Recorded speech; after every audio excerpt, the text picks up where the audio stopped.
Okay, so ito yung bagong Infinix Zero Flip at yung presyo nito ay wala pa sa kalahati ng Samsung Galaxy Z Flip 6 at Oppo Find N3 Flip. 29,999 pesos yung SRP at meron pa silang early bird promo price sa Shopee, Lazada at TikTok Shop. At sa ganyang price, ino-offeran nila tayo ng isang flip phone na may MediaTek Dimensity 8020 chip, 120Hz AMOLED sa parehong displays, 8 gigs of RAM with up to 8 gigs din na virtual, 512 gigs of storage, tatlong 50 megapixel camera, dual speakers, at mas malaking battery pa kumpara sa iba. Pero ang tanong, maganda ba talaga? Ano yung mga nakita kong pros and cons? At kamusta to sa ilang araw na paggamit ko? Pag-usapan natin after mong mag-subscribe. Goal namin ng mga 500k subs at aabuti na tayo niyan next year, pero okay lang yan. Subscribe kung sakaling magustuhan mo tong video at follow mo na rin kami sa Facebook and TikTok para sa mga short reviews pa namin. Okay, so pakita ko muna sa inyo yung design at build. Meron tayong smooth and matte finish na back cover na ang eleganting tignan at merong zero text sa corner. Obviously, kulay black yung nasa atin ngayon, pero meron din namang available na kulay pink. Now, may ilan sa atin na ang tingin sa mga flip phones pambabae at nagigets ko naman since para nga siyang salamin o di kaya yung pang makeup. Nakikita ko yung mas bagay nga siya sa mga babae. Pero para sa akin kasi, siguro nasa nagdadala rin. Kasi kung ganito naman yung katawan mo, kahit Blossom Glow yung gamit mo, lalaking-lalaki ka sa akin. Yeah, boy. Pero seryoso, okay din naman sa mga lalaki, lalo pat may ganito rin tayong kulay. Build quality is good. Honestly, na-impress ako dito. Naka-metal frames tayo dyan. May Corning Gorilla Glass 2 protection yung outer display. At kung ikukumpara sa Tecno Phantom V Flip na na-review ko rin last year, malaki-laki na yung improvements dito. Mas sturdy, mas less na yung pagkaluskos kapag naka-fold. Actually, wala ngang kaluskos dito unless ito twist mo. At maayos din yung pagkakalagay nila ng screen protector. Sa Phantom V Flip kasi na-encounter ko yung out of the box, may fingerprints sa mismong glass. Kahit punasan ko yung screen protector, hindi natatanggal. And medyo big deal yun kasi hindi naman pwedeng basta-basta palitan yung screen protectors ng ganitong klase ng phones. Yung hinge mukhang very well built din, textured, tapos meron tayong Infinix text dyan. Swabe lang yung pagbukas at pagsara. Kaya ring magstay sa iba't ibang angles na sineset natin. Very satisfying yung tunog ng pag-fold at unfold. At tested din daw to for 400,000 folds. For comparison, yung latest Galaxy Z Flip 6 ay rated for 200,000. At eto, real talk lang, para sa akin, ang magdedetermine pa rin ng tibay ay yung mismong paggamit na talaga ng mga tao or ng consumers. So, malalaman pa natin yan, pero good to know na rin na tumagal to ng 400,000 folds sa internal testings nila. Isang magandang bagay pa, wala yung gap kapag naka-fold. At para sa mga hindi pa nakakagamit ng foldables, medyo big deal din yung gap. Kasi nung daily driver ko, ang Galaxy Z Fold 4 na meron pang siwang sa gitna, kahit anong ingat ko, pinapasukan talaga siya ng alikabok. So kapag binubuksan ko, hinihipan ko pa or pinupunasan ko pa para hindi dirty yung screen. Pero syempre, wala namang perfect. So, ang downside nitong Zero Flip pagdating sa build ay yung kawalan ng official IP rating. So, dito naman natin makikita yung lamang ng mga flips na doble ang presyo. Kaya, kung sakaling kukuha kayo nito, dapat talaga natin tong iwasang mabasa. Very compact kapag folded, syempre. Kasyang-kasya sa maliliit na bulsa ng bags natin. Built-in sa power button yung fingerprint scanner at medyo makipot to. So, nung unang gamit ko, may mga pagkakataon na hindi nababasa ng maayos yung daliri ko. Pero nung niregister ko na ng 2 beses yung bawat daliri, naging okay na. Kanang kamay ko hinlalaki tapos yung gitnang daliri naman sa kaliwang kamay since eto yung mas madaling makakaabot. Okay, so next naman natin yung display or displays. At unahin natin itong outer screen. Meron tayo dyang 3.64-inch AMOLED display with 1056 by 1066 resolution at maganda to. Unang-una, same refresh rate siya sa main display natin. So pareho silang naka 120Hz. Parehong swabe tignan, color accurate, sharp-looking display din since mataas yung ganitong resolution para sa ganitong kaliit na screen. Outdoor visibility, no problems din. At nakakatuwa rin kasi hindi na siya yung bilog na smartwatch style na outer display tulad nung nakita natin sa Phantom V Flip last year. So, modern flip phone na rin talaga yung itsura, mas magagamit at mas marami ka na rin pwedeng gawin. Well, mas maraming pwedeng gawin kumpara dun sa smartwatch style na cover screen. Pero, syempre, main display pa rin yung gagamitin mo para sa mga everyday tasks. At more on for saglitang browsing and quick replies lang tong outer screen. I mean, good to see na may full-size keyboard na tayo dito para makapag-type. Sa Phantom V Flip kasi dati,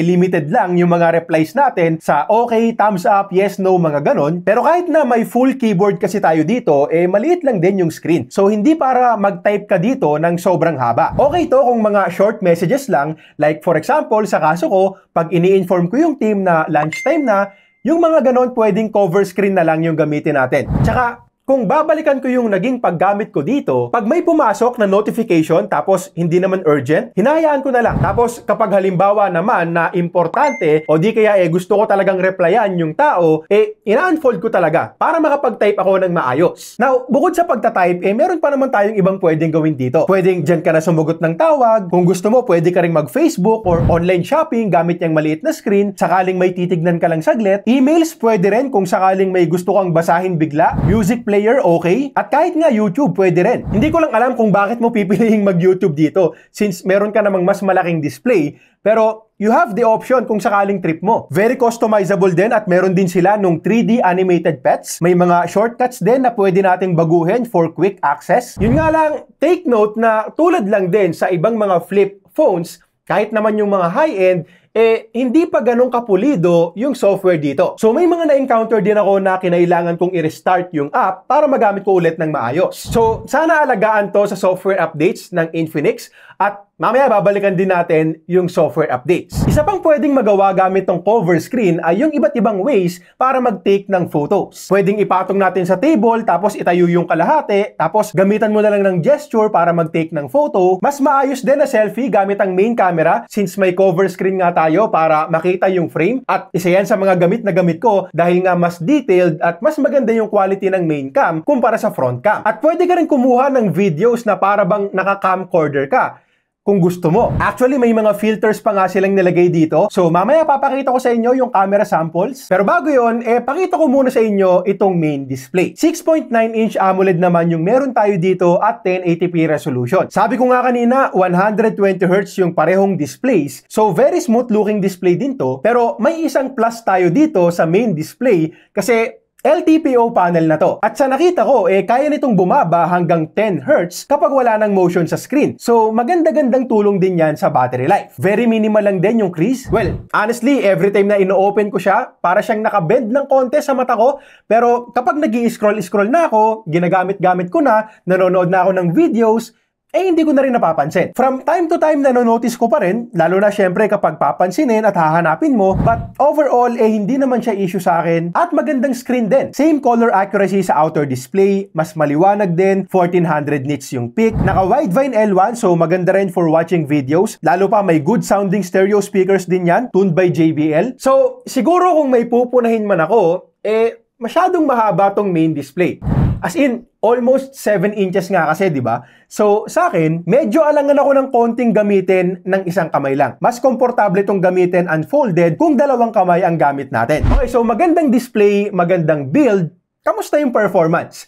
Well, unlike dun sa mga 60,000, 70,000 peso flips, syempre, hindi tayo naka-flagship chipset, but honestly, very capable chip din naman yung nilagay nila dito. Naka MediaTek Dimensity 8020 chipset tayo dyan, 8 gigs na physical memory with 8 gigs din na virtual. At ang isang nagustuhan ko rin, 512 gigs na yung internal storage na UFS 3.1. Ang Tutu benchmark score is over 800,000 points. At in real life usage, mabilis naman to at kayang-kaya yung mga apps na madalas natin ginagamit. Netflix, Facebook, and other social media apps, for emails, calendar, Lazada, Foodpanda, mga simpleng applications, walang problema dito. Sa software naman, naka XOS 14 based on Android 14 tayo. May bloatwares pero konti lang naman. Meron din tayong circle to search function, which is good. Very useful sa akin yan. Actually, yan lang din yung madalas kong ginagamit sa lahat ng mga bagong AI features. Nagustuhan ko rin yung parang dynamic island na ginawa nila dito sa punch hole. Also, nangako din ang Infinix ng 2 Android upgrades, so hanggang Android 16, and 3 years din na security patches. Not the best, mas maganda sana kung may +1 pa, pero pwede na rin naman.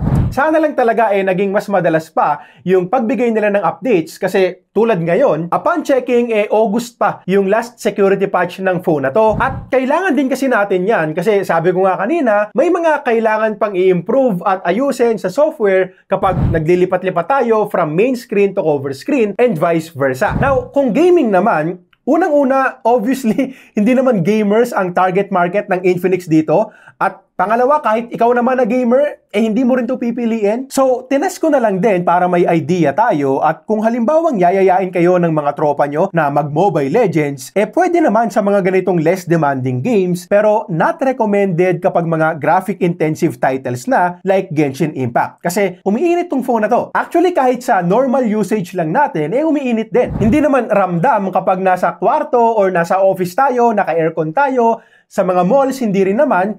Pero nung ginamit ko na to sa mainit na lugar din, like tipong walang aircon, kahit browsing lang, tumitingin ako sa Lazada, umiinit talaga dito sa bandang cover screen. Sa battery naman, okay yung experience ko dito. 4,720 mAh yung battery capacity. And sa unboxing video, sinabi ko na impressive to kasi nga yung Flip 6 ay nasa 4,000 mAh lang at yung Find Entry Flip naman nasa 4,300. Sa PCMark battery test, nakakuha to ng more than 12 hours na SOT. At para lang din magka-idea kayo, may ibang mga normal phones na may 5,000 mAh battery na nasa 12 hours lang din yung SOT. At sa actual usage ko naman, nasa 6 to 7 hours din yung nakukuha ko. Light usage yan, mix ng mobile data and Wi-Fi, social media, Netflix, and taking photos and videos na rin. Of course, hindi siya yung pinakamakunat na phone, flip phone itong pinag-uusapan natin. Pero masasabi ko naman na kaya yung isang buong araw na gamitan. And also 70 watts din yung supported na charging speed. So from 10%, 30 minutes lang, 74% na rin kaagad yung battery. At 47 minutes lang din para mapuno to 100%. Now, sa camera naman, 50 megapixels lahat. Main, ultra-wide, tsaka selfie cam. At eto yung mga photos and videos na nakuha namin. Dito sa main camera, magaganda talaga yung kuha. Detailed yung mga photos natin dito. Sharp, decent dynamic range kahit sa mga against the light na shots, may mga details pa rin tayong nakukuha. Kuha rin yung mga ulap sa langit sa karamihan ng mga outdoor shots. Medyo pinapatingkad ng Infinix yung kulay, so hindi siya yung super realistic na timpla, pero hindi rin naman sobrang tingkad. Saktong tingkad lang para lumitaw yung photos natin at maging pansinin pag pinost na natin sa social media. Ganun din kahit sa mga indoor shots na nakuha namin.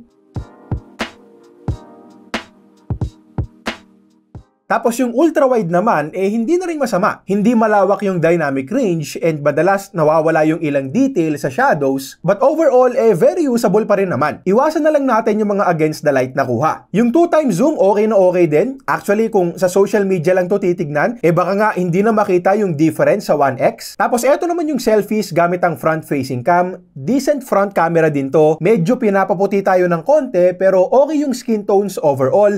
At may details din. Pero sabi ko nga kanina, mas maganda kung yung main camera na lang ang gagamitin mo pang selfie since meron naman tayong cover screen dito sa mga flip phones. At eto yung mga nakuha naming samples.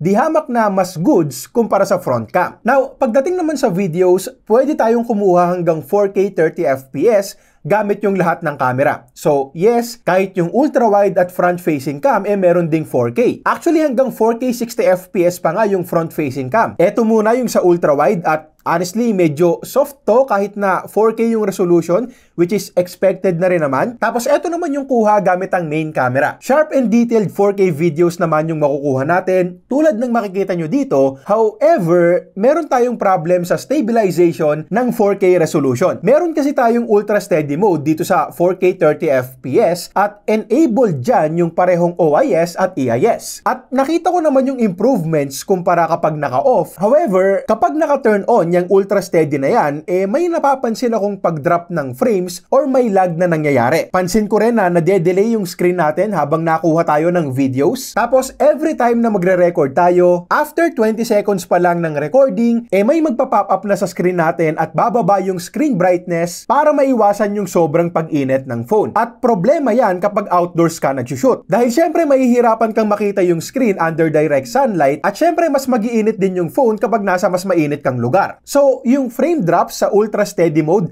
tingin ko pwede pa nilang maayos through software updates. Pero sa ngayon, kung magvi-video kayo or magvo-vlog gamit to, 1080p lang yung marerecommend ko. Or kung 4K man, isasuggest ko na i-turn off mo na lang yung ultra steady mode at kailangan mong gumamit ng tripod or gimbal. And by the way, eto na nga rin pala yung mga camcorder or DV camera filters nila na pwede mo ring magamit kapag naka-DV mode ka. Cool filters din, lalo na kung katulad kita na hindi naman nagkaroon ng ganito nung bata pa. Okay, so eto naman yung video quality gamit ang front-facing camera. Hanggang 4K 60fps to. Naka 4K 30fps lang tayo ngayon. At tinurn off ko na lang din yung ultra steady mode. Kaya kung mapapansin nyo, medyo maalog yung kuha natin dito. Mukhang sharp and detailed naman yung kuha natin dito. Sayang lang kasi wala nang stabilization. At gamit ko nga rin pala ngayon yung built-in microphone. So let me know na lang din sa comment section kung okay sa inyo yung parehong audio at video. At eto naman yung video quality gamit ang main camera. Naka-fold yung phone natin ngayon. Isa to sa mga pwede natin gawin gamit yung flip phones. So kita ko pa rin yung sarili ko dito sa front screen or sa outer screen habang nagre-record gamit yung main camera. Naka-turn off yung ultra steady mode natin ngayon at eto yung kuha. Other features pa, haptic feedback, okay naman. Goods yung typing dito. May Wi-Fi 6 at okay din naman yung signal. Talk and text yung gamit kong SIM. Nag-speed test ako sa area na may 5G at eto yung speed. Okay na okay din. At malinaw din naman yung parehong audio at video sa Messenger video calls. Pros and cons, tapos balikan natin yung presyo. At this time, unahin muna natin yung mga cons para sa akin. Walang official IP rating, so dapat talagang ingatan, umiinit, hindi pa gumagana ng maayos yung stabilization sa 4K resolution, at may mga kailangan pang i-improve sa software dahil hindi pa nga pulido. Para naman sa mga bagay na nagustuhan ko, maganda yung parehong displays, sturdy hinge at mukhang very well built din kapag nahawakan mo na, good performance para sa mga pang-araw-araw nating apps, malaki yung storage, good battery life din for a flip phone, mabilis mag-charge, goods yung camera performance pagdating sa photos, big plus din yung mga features na pwede mong gawin sa isang flip phone like selfie using main cam, at yung presyo. Alam ko naman na hindi rin biro ang 30,000 pesos, pero alam din naman natin na yung ibang mga flip phones na available dito sa atin sa Pilipinas nasa 60, 70k plus. You have to pay the premium pa rin para sa ganitong klase ng device. Sure, hindi to kasing ganda or kasing taas ng specs ng mga yon, pero sa akin kasi, good move pa rin yung ginawa ng Infinix na naglabas sila ng isang mid-range na flip phone para naman masubukan din at ma-experience din ng mas marami pang tao. At malay natin baka mahikayat din yung ibang mga brands na gumawa ng mid-range flips. Now, hindi rin lahat willing mag-foldable phones. Hanggang ngayon, marami pa rin sa atin ang nag-aalangan dahil nga may moving parts. Isa pa, first time lang din to ng Infinix. So, understandable naman yan. Hindi naman talaga to para sa lahat ng tao. At totohanan lang, kung yung mga normal phones lang ang bibilin mo sa 30k na presyo, may mga mas maganda pang options dito. So, para to sa mga tao na gustong ma-experience ang flip phones sa mas mababang presyo. At kung tatanungin ako, magandang presyo ang 30k para dito. Lalo pat wala rin naman tong ibang kalaban sa ngayon. Timbangin mo na lang yung mga pros and cons. Okay, so yun lang muna para sa ngayon. Kung nakatulong tong video, subscribe. Comment mo na rin kung anong tingin mo dito. Maganda ba para sa'yo? Okay ba yung presyo? Let me know sa comments. At para sa iba pang mga phones ng Infinix, click mo lang tong mga videos na to.